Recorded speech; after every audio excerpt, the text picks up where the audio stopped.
का हो बतिया बुझ का बुझी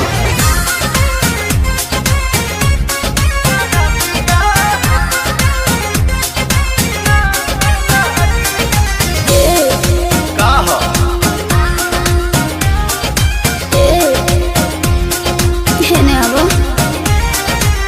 बैठल हो सादावा से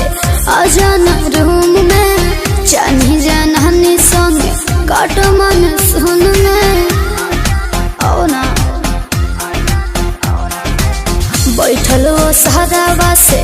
आजाना रूम में चानी जानहानी संगे काट मन सुन में हो चला कमर के भीतरे हमहू बानी हिटरे मजा